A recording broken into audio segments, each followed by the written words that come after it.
and she was staying by the door as he marched, as he came in with a white flag.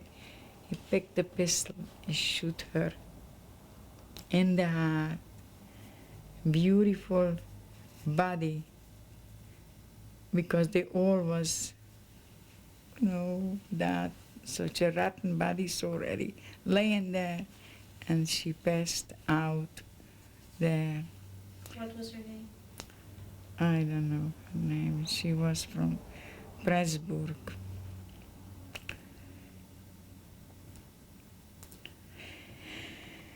But after this we was very sick. After we was liberated, we was looking for our brother, was looking for our family.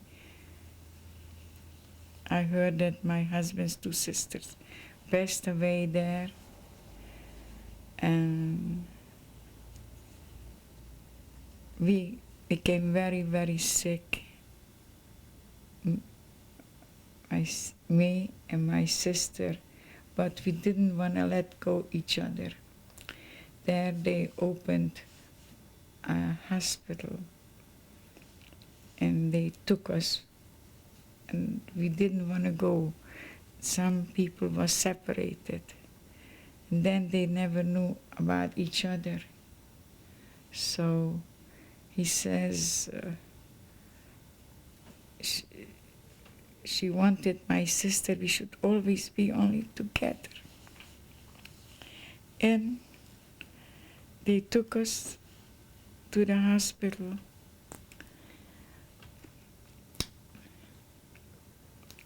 Took us to the hospital. She went from one room to the other to look where we are. And then they said, oh, here the verrückte comes, the crazy comes already. And then we lay all three in one bed. And she got typhus. She became very, very sick. But, see, as the German cleaned up those hills of dead people, they made aisles from the ground, made big aisles, and they just shoveled the dead people in, like you. This to see was unbelievable. So we was there 3 months. Wait. And in the hospital. Who was there 3 months? Well, my sister, my two sisters. Their names? Helen and Rivchu. He was there 3 months. And then after that, we was inquiring if anybody is alive from our family. We heard that my younger brother, Martin, he is alive. So everybody wanted to go back to their country. So we went back to Prague. We didn't want to go further home, and he heard about us. So he came up there, and we went then home. We went through Budapest. And my husband, who I went out before the war, and he was waiting for me, and he said, if anybody... Was he your husband already? No. He just went out many years before. Before the war started? Before the war, 39. What was his name? David Steinberg. And he was waiting for me in Budapest. Then... How did he know that you were alive? He inquired. He heard people used to come home, from Budapest. He said, oh, they saw the Elner girls. And then I went with him to his town, to Svaljevo. and my other sisters, and my brother, and my older brother came home too. And it wasn't a long time by my husband's place. He took care of many girls because they didn't have no home. So he established a home for the girls. Established a home for the girls. What was the name of the home? His home, where they lived before. And we went up to Czechoslovakia, to Jatec. And then my brother came, and after Which brother? Martin and Sam, Martin and I call him an English name. Martin and Sam came up with my two sisters. And I got married in November 18, 1945. Where did you get married? What'd you say? Where? In Jatec. That is like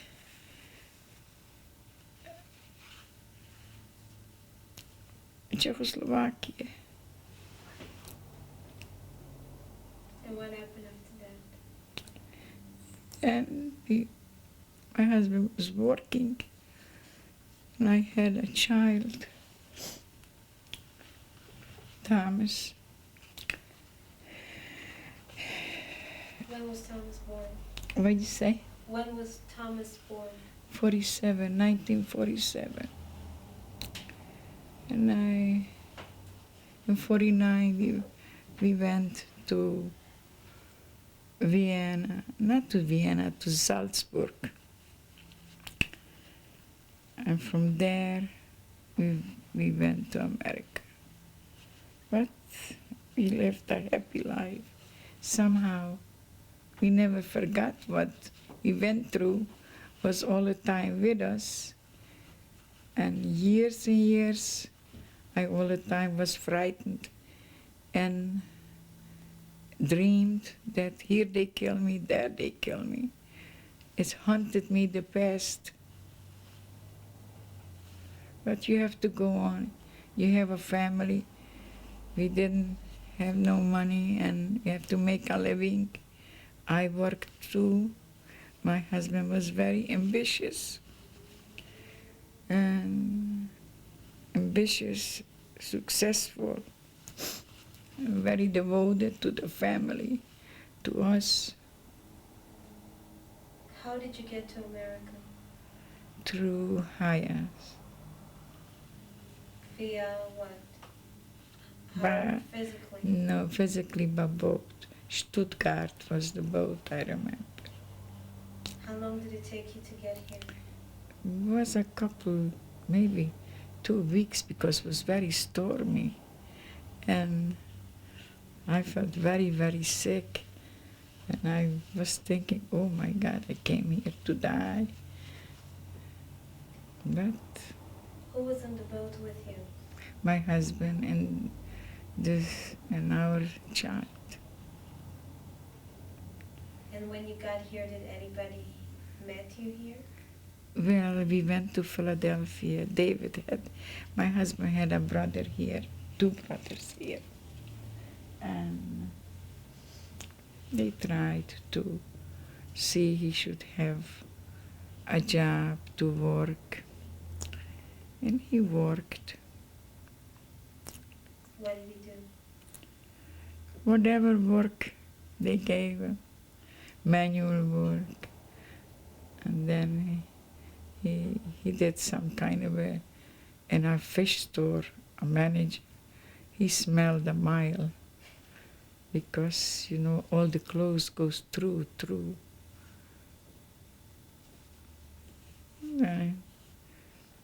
He was working with casing by a slaughterhouse.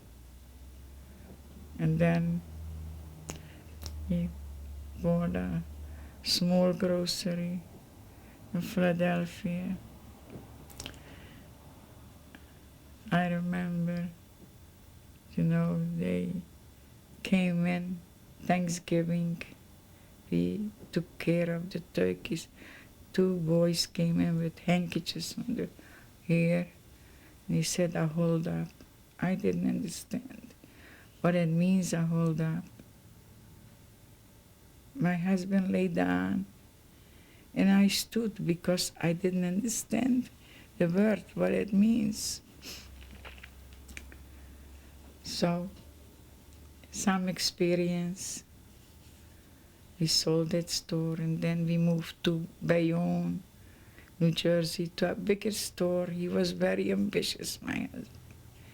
Nothing was hard for him. He worked all the hardship through. Very ambitious, because here was a free country, opportunities, and he was capable, very capable man. Did you work with him? Yes, I did. I worked with him in the big food store from the morning, but I always was there. When the children came home from lunch, I left and I want to meet them. In the night, late at night, I worked too. I had a babysitter, a Russian Jewish lady. And I came home, my husband was still in the store, and I knocked on the door, and I said, "Judy," we had already 2 children. I said, "Judy, please open the door, let me in." He said, "No." I said, "Mother is here." He said, "We don't have a mother." And I cried outside. I said, "Judy, I'm helping Father." And he said, "No, we don't have a mother." But I kept on doing it. But whenever my daughter was in a play, I left everything to be there, because I know her eyes, between all the people, she will look for her mother. And I was there. I tried to be a good mother. My husband was very much for education. After this, he was there 12 years. We moved to manufacturing, to New York. He was very successful. And he had open heart surgery, but he fought it through. And by the end, we married off. Our son went to college. He became a physician, dermatologist, daughter, a teacher, and we had a lot of nachas from the children. How many grandchildren do you have? Well, our daughter has 4 children. What are their names? The oldest is Gabriella, and then is How old is she? this week she became 21. Welcome. Thank you. And then Azriel, very fine boy. He is in Israel, in the yeshiva. And then is Ziva, very good. They all are very good in the school, on honor roll. How old is she? She is going to be 16. And then is a little girl, sweet, 8 years old. He said, "Papi, don't cry. I like Zaidi too, and I miss him." My husband passed away February 17. I miss him very much.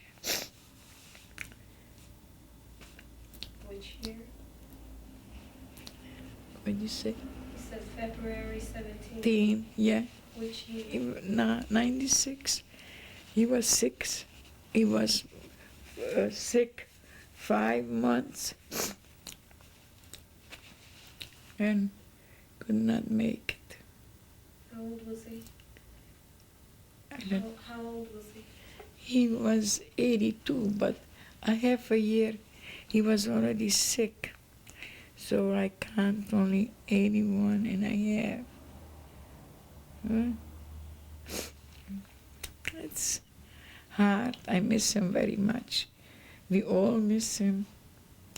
But the hardest is me, who miss him so much, because he was very good to the family, to me, to the grandchildren, to the children. We traveled. We went to Israel, was very happy that we have a state. We all are happy. And I hope it's gonna last forever. But I just wish that whatever had happened to the Jewish people, who was there from the other nationalities too, this never should be forgotten and forgiven, and never should be repeated. Especially people, they so much educated the German people, and how could they done such a thing? Unhuman. It's an unhuman thing to people, to children, to innocent children.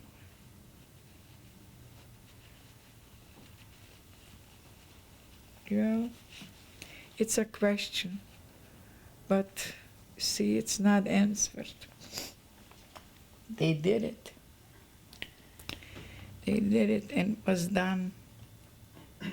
And they did not stop them in time. They should not do such a thing. I hope never, never should happen again.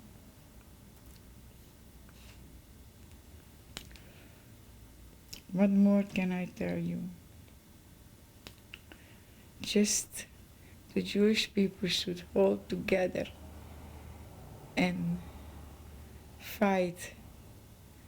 Maybe if it would have been a state. You know, I watched the Nuremberg trial. See, Russia had who should take care. England had who should take care and ask questions. It was Russia, England, America, and French. But Jewish people, they didn't have nobody who should stood for them. But after the war that we got Israel, we paid a very high price for that we should have a state. To be so many people, because they killed so many people, and they was without a homeland. So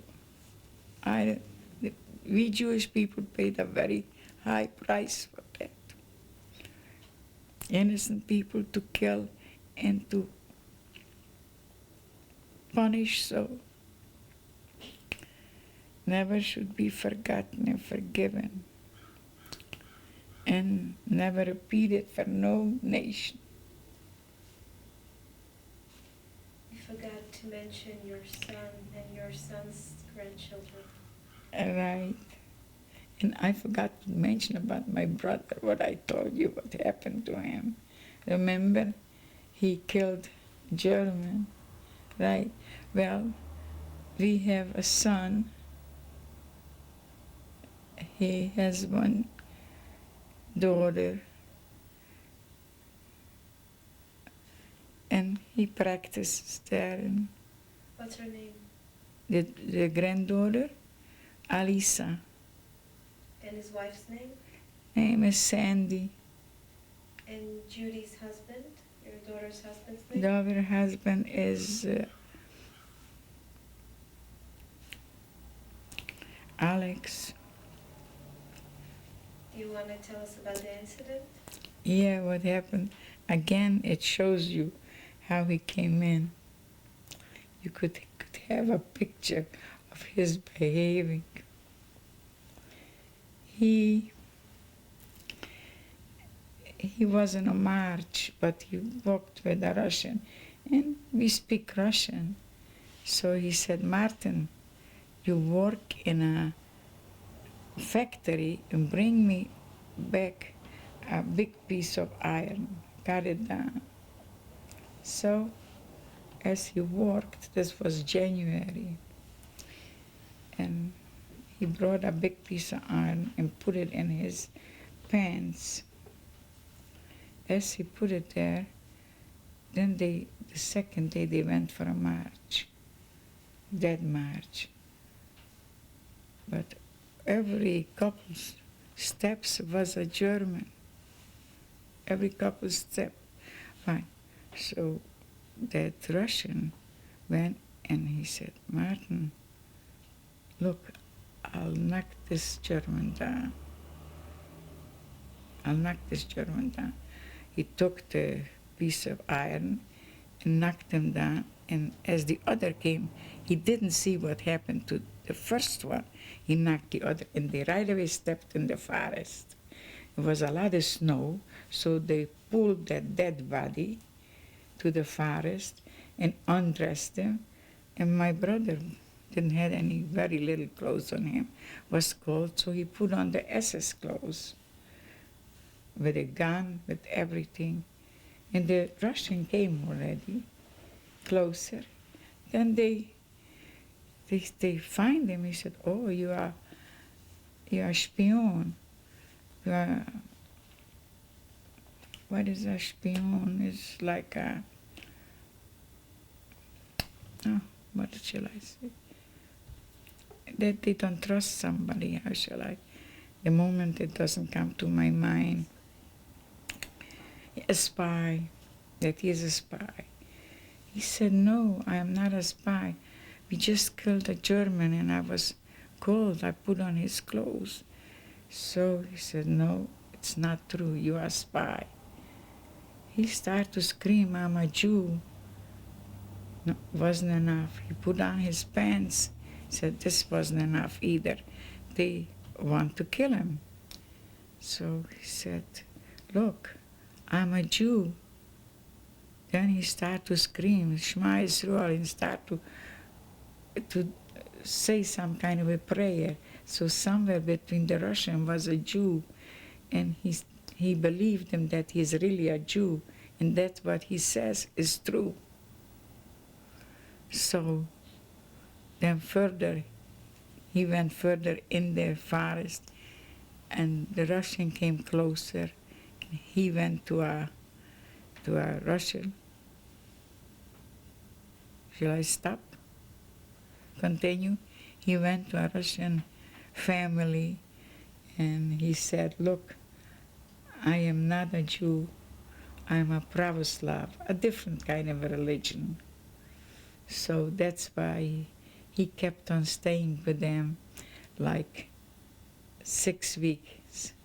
And that he said that he is not a Jew because nobody was allowed to take in a Jew. In that way, the war came closer, and he came closer to our home, so he became free in January. And how did you hear about the story? He told us.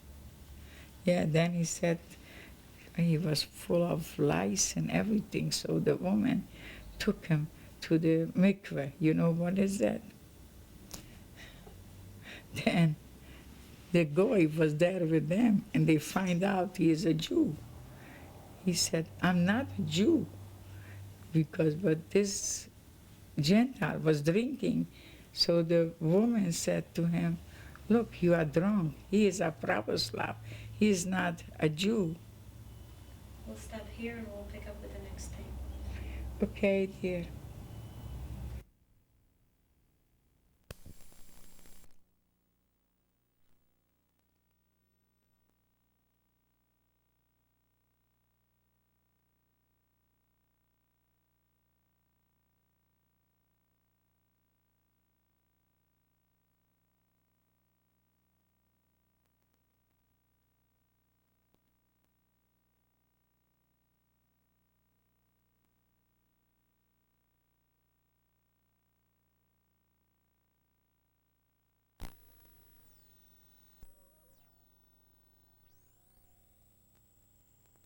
An interview with Francis Steinberg Elner. Thank you. Now, 50 years after the war, you can look back and see what you learned from the war, your lessons. What would be some of the lessons that you would like to share with the next generation? Enjoy life. Enjoy life. Life is so beautiful. When you're happy, you find the right person. Nothing is hard. When two people like each other and they enjoy life, they have a family, work is important, education is important, enjoyment. We enjoyed it. The past, what happened to us, we never forget. We always meet with people who went through the same, and could be on a wedding, could be on a bar mitzvah. Again, we start up. We all the time start up what we went through and how it was and who we lost. But life goes on. With responsibility, you have to go on with life. I liked it. I enjoyed even when it was hard. The joy from the children, when we went to graduations, and they was an honor roll, 5 by the Kappa, our son, our daughter. So we had joy, was busy with the wedding. Then children came. Do you think that your experience in the war affected in any way your belief in God? I tell you the truth, I am not an Epicurus. And I didn't ask questions. Like now. My loss is very big. And who I am, me small person to ask why that happened. I do not ask. I go on. What some people say, that's what happened, could happen again. It's possible it could happen again. It's according in what regime you are. How shall I say a regime? Would you understand what that means? It's according what, at least we have a state now. And the state, a Jewish state, Israel. And this is behind us.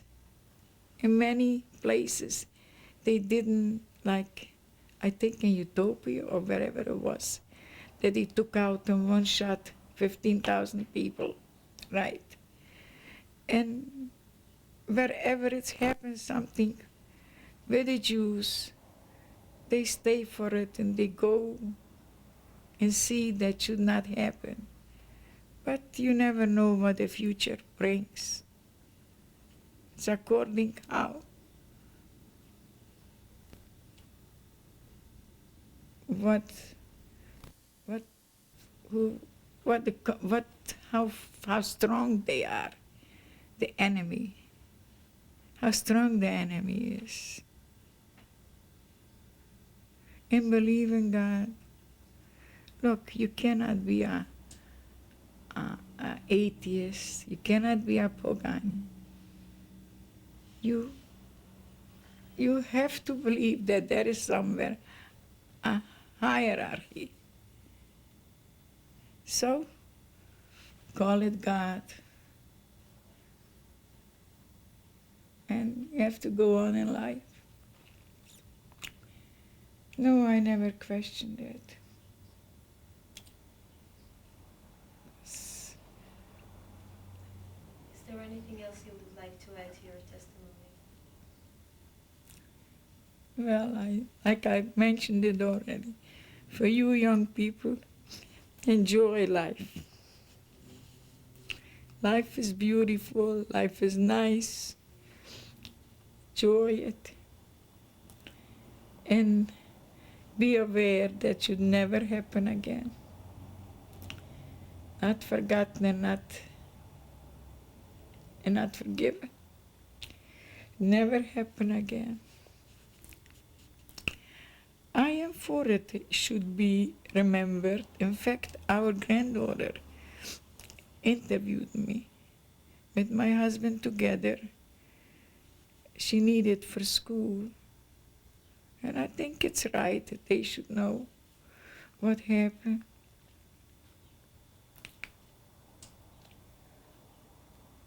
Not more what I could add. Thank you so much for giving us some of your time. I'm glad that you do that, people. I'm very happy. Should be known for the whole world.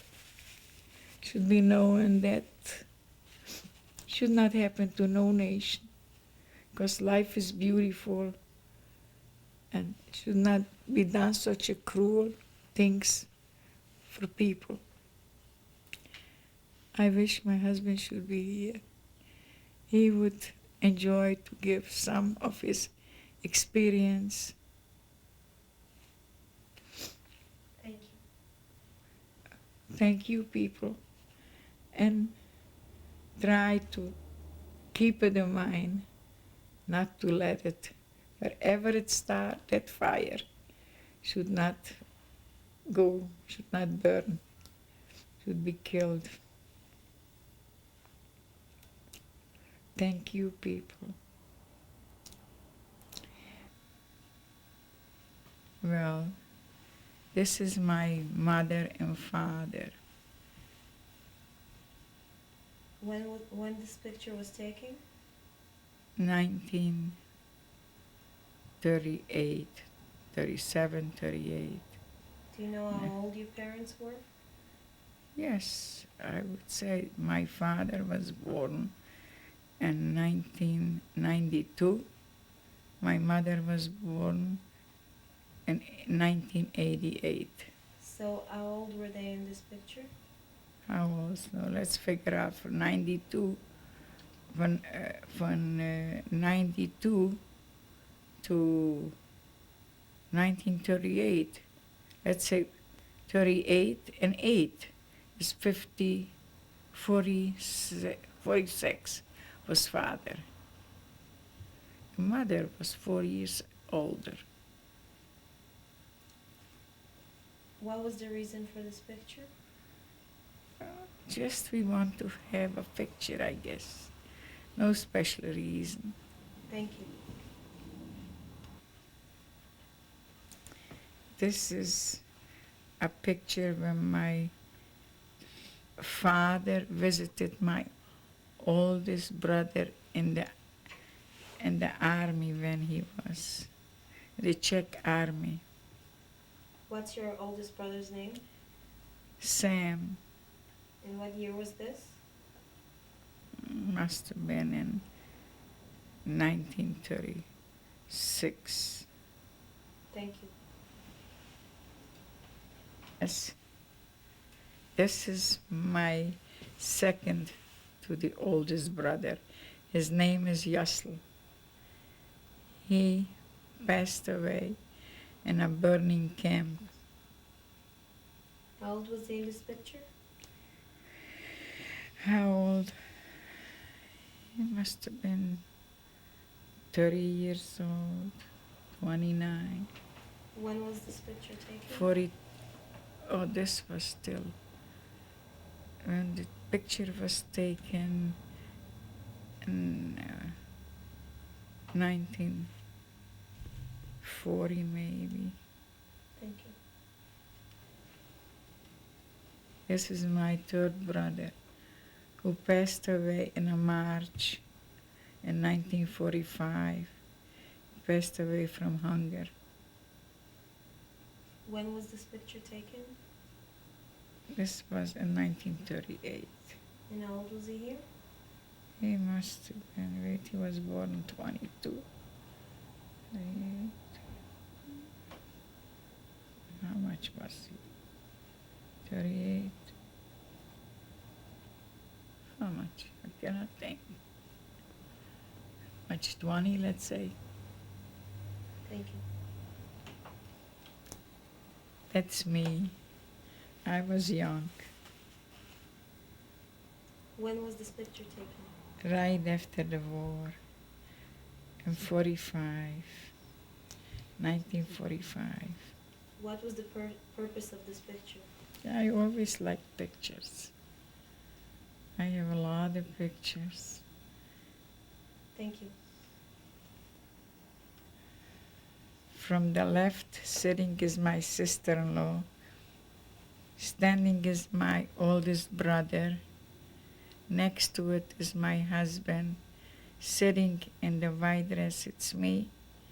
Next to me is my sister and her husband, Sruchu and David. And then is another sister, there, the youngest one, Rifchu and her husband. And to the end is my sister-in-law and my youngest brother, Martin. On what occasion was this picture? This was, I believe, a bar mitzvah or a wedding. I don't exactly remember. Which year was this picture taken? Which year?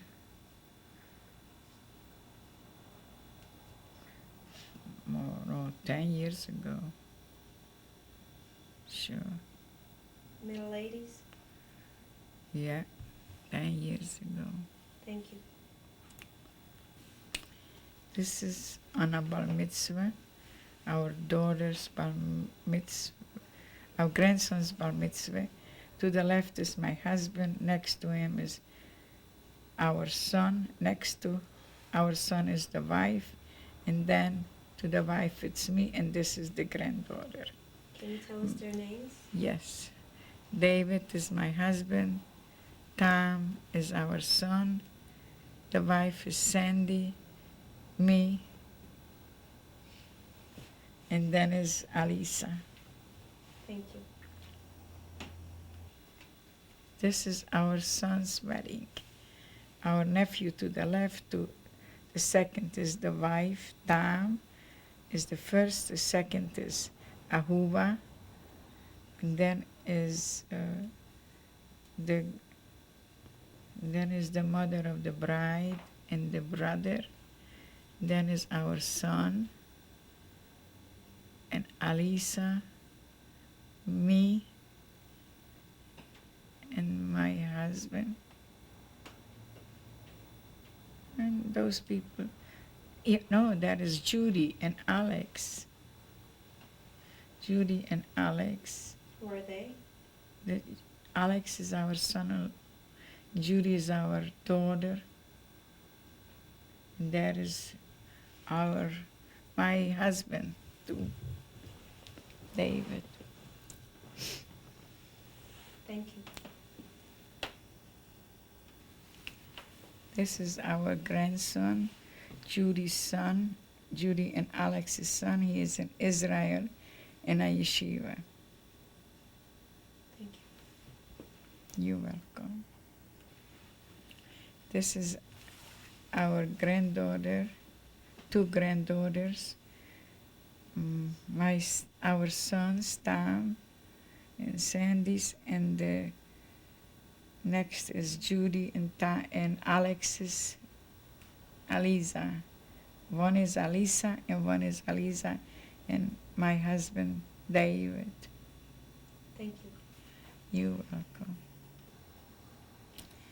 This is my dear husband, David, and me on our grandson's bar mitzvah, on Judy's and Alex's son, Azriel. Miss him very much. Can you please introduce us to your family? Yes. This is our daughter, Judy. And this is Judy's. Me, I don't have to introduce. Good. This is our granddaughter, Ziva. This is Gabriella, our granddaughter. This is Liesele, our granddaughter. And this is Judy's husband, our son-in-law, Alex. Did anybody wants to say anything? I'm very proud of my mother. This was a big effort on her part. It took a lot of effort, and we're very, very happy that she did it for future generations and for us. You know, thank you, Mommy. You love you. Daddy. It's very hard, but I'm glad that it was done. Very proud. I just wanted to say that I love you, Bob. No, You we know? love you all the time. We love I love you, Ba. you. And You know we love I wish you. Daddy was here also to Oh. make this tape, because he would be Very proud. very proud to make this tape. Thank you, Mama. Love you. You want to say something? No. Okay. Oh, Lisa, Say anything you want. don't you say anything? How much We're very we proud love of the you. effort that Bobby put out. We can't wait to see the tape to see what it was that was actually said and done. And we'd like to see the history of what she was able to put down on tape so we can see it forever and ever. Anything else anybody would like to say? Thank Kids study about the Holocaust. I grew up with it. I'm glad that this is being done because people are really dying out, and if you don't really videotape it and record it and make an effort, then Very my much. story is that much less than my mother's story to me. My children really don't have the same feeling that I did. It's an excellent piece of work. Right, I think so too. It's very, I mentioned it in the, You know, Interview. pictures say a lot, but they're not words from a person. So many of my friends don't even know what their parents' stories are. I'm sure the grandchildren know even less. My father passed away. I'm really not sure of his story. We really didn't have this effort to videotape him and clarify it. So I'm glad Except this was done for now. Ziva's effort. My daughter tried to do it from school. It was wonderful. And if we wouldn't have had that, we wouldn't have had his story either. So this was an excellent idea. Thank yeah, you, Mommy. I am very happy that they did it. And if we can Because get, it's a good thing for the future, you know, we're getting older. And all the time less and less people remain to tell the story. if you can Well, get your mother to convince my mother, it'd be great too. My in-laws are survivors, and they're the type of people that my father-in-law is so emotional he can't talk about it. My mother-in-law wants to forget it. Nobody knows their stories. I'm sure that they have important things to say to my children, to future generations. Maybe this will help them talk. Liesele, you don't want to say Nothing to nothing? say? I love you so much, my sweetheart. Eliza wants to know if this is going to be in Blockbuster. Thank you all for coming out today, and thank you, Mrs. Steinberg, for such a testimony. Thank you. Thank for you. taking Thank it. you. Very